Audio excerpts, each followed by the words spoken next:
Hello, I'm Joel Chadabe, President of Electronic Music Foundation.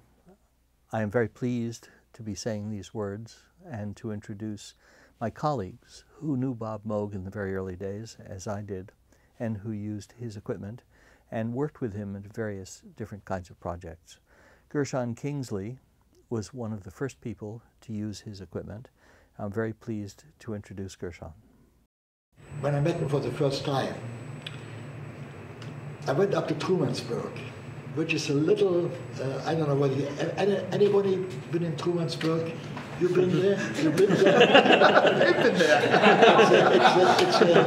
It's a very little sort of New York State village. You know, you typically can probably have 20 of them next to the road. They all look alike.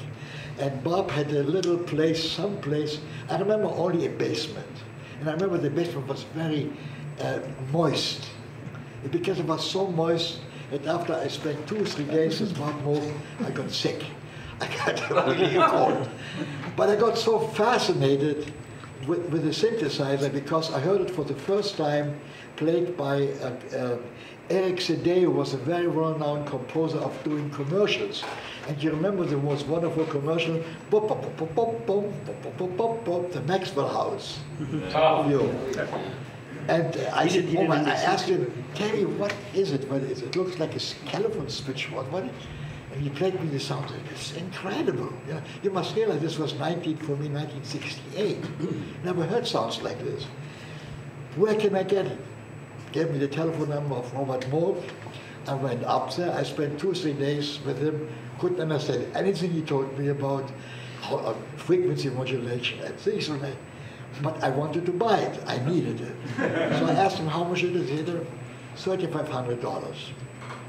That was the last money I had saved, probably at the time. And $3,500 in 1968 would be today like $30,000. I bought it, and 3 weeks later, I got the money back. I did my first commercial, which was, I remember, a heating for what they call it? Hair dryer, which was a crazy sound. This is how I started out, and we later on did a lot of commercials for Coca-Cola. But in fact, some of you may even see this. Still, it's on the air since 1970 on WGBH in Boston. It's the logo of WGBH, which is I never get paid. I got paid once for it, never again. You know? So every time it appears, my wife and I say, "Oh yeah, here goes another." You know? So anyway, now after I got the Moog, I make the commercials, and I love the sound so much, and I met a lawyer for Sol Europe, who was one of the most important impresarios at the time, when people like Heifetz, Horowitz, Rubinstein, and I asked him, Howard, I have an idea. What we do if we would put 4 synthesizers together and call it the first Moog Quartet, because it's a play-off on a piano group at the time was called the First Piano Quartet. It was a group of 4 pianos who made classical music arrangements. It was so successful, they had 10 different groups traveling all over the world. He said, let me talk to Sol. About a week later, in my studio on 55th Street, I get a call from the office. He said, Mr. Europe would like to meet me, come to the studio. The typical, you have to imagine, impresario, what we type, short guy, white hair, a white flower in his lapel, had a silver cane, you know, comes to me, and I said, oh, I am. And I had a very big Moog at the time, too, one of the big Moogs which he sold. And he said, could you play me something? So I went, all these crazy sounds. He said, wait a moment, can you play a melody? So I know that he was a Russian Jew, and I had something already with the ribbon folk. I had a little bit of my Yiddish mama. And I started to play this. After 2 minutes, he said, wait a moment, give me your telephone. Went to the telephone, let me talk to his secretary, whatever his name was. Tell me what date is available in Carnegie Hall in January 70, and that was in May. And before then, He said, Kingsley, talk to my secretary, you have a date in Carnegie Hall in January 1970. Wonderful, right? First of all, I didn't have any Moogs. I didn't have any players. I had no program. There was an idea. So what do I do between May to the... First of all, I went to all the music schools, put on ads, I need players who can play jazz, classical, improvise, do this, you know. And so I got about 150 applicants. And we spent about like, I don't know, how many, 2 weeks. So I finally got down to 5.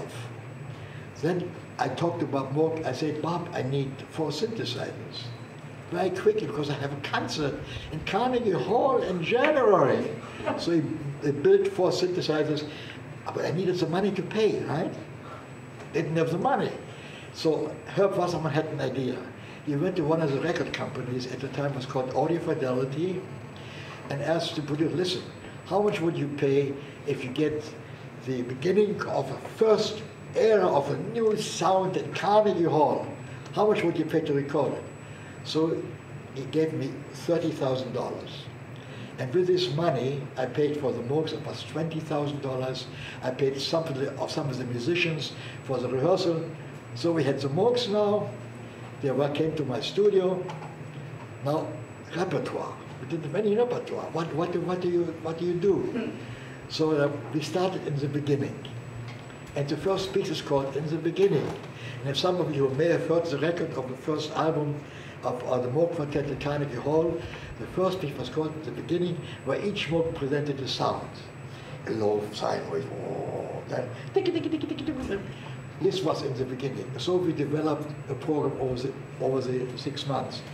And then the concert came, or Trevor wrote about this, he wrote about this concert, which was sort of a mixed bag.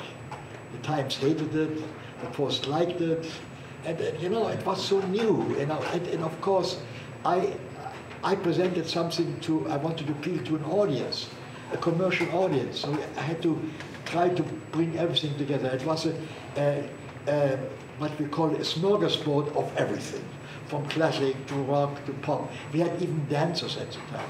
We presented background. We didn't have a program printed, so we presented. We were the first, by the way. We brought in a Carnegie Hall rear projection. Never existed before. Now all the rock groups have big rear projection. But Carnegie Hall had a big, I brought in the crew, which by the way, the union gave me a bill afterwards for a lot of money, because I didn't use their crew, you know, the union. So that was the thing, that's how it started out.